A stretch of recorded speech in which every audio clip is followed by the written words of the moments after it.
Esta vez veremos lo que son funciones trigonométricas. Cuando hablamos de funciones trigonométricas, siempre trabajaremos con un triángulo rectángulo, donde la característica principal del triángulo rectángulo es que tiene un ángulo de 90 grados.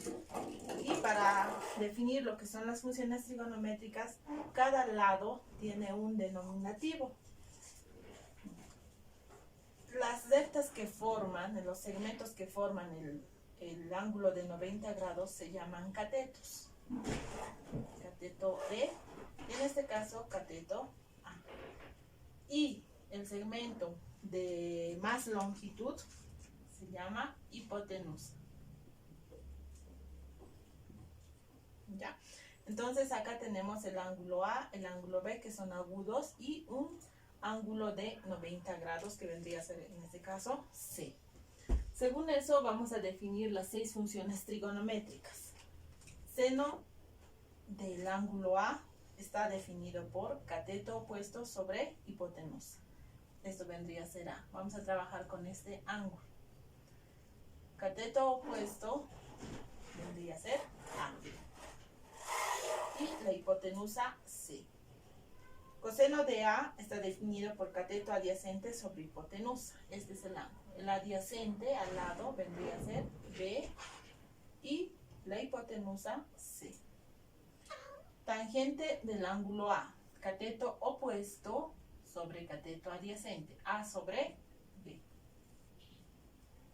A sobre B. Cada una de estas funciones tiene su inverso. Inverso del seno de A es cosecante de A, entonces esto va a ser de manera inversa también.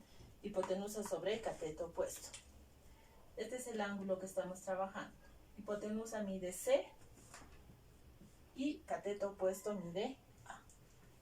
Entonces, si se dan cuenta que es A sobre C, su inverso C sobre A. Lo mismo acá, su inverso va a ser C sobre B. De acá, B sobre A. Directamente. Entonces, de esa manera se definen las 6 funciones trigonométricas. Estas son las 3 principales y las 3 secundarias.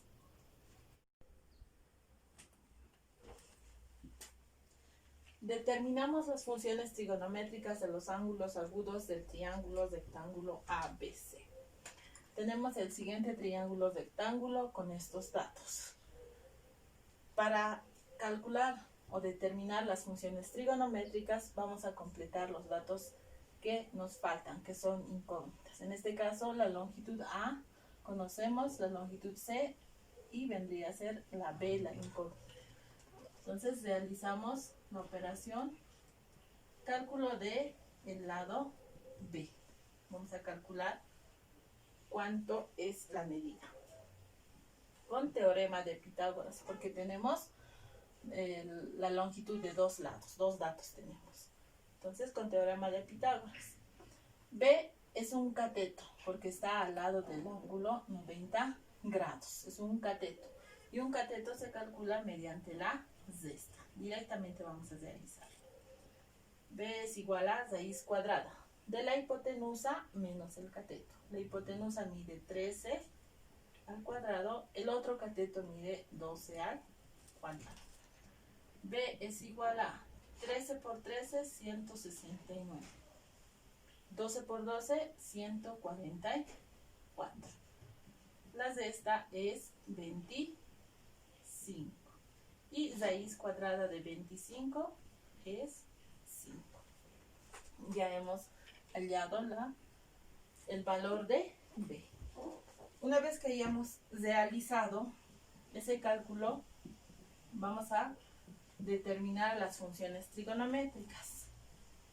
Seno del ángulo alfa, en este caso vendría, ¿cómo se define? Opuesto sobre hipotenusa, cateto opuesto. Su opuesto es 12, hipotenusa es 13. Bien. Coseno de alfa, ¿cómo se define? Cateto adyacente sobre hipotenusa. La adyacente es 5 sobre 13. Hipotenusa es 13. Tangente de alfa es igual a cateto opuesto sobre cateto adyacente. Su opuesto es 12, adyacente al lado 5. 12 sobre 5. Una vez que yo domine estas tres funciones principales, voy a anotar sus inversos.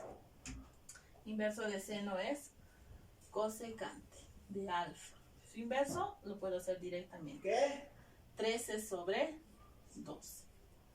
Coseno de alfa, su inverso es secante de alfa. Y esto lo invertimos simplemente. 13 sobre 5. Y su inverso de tangente es cotangente de alfa. Su inverso 5 sobre 12. Con eso finalizamos el ejercicio y hemos hallado las funciones trigonométricas.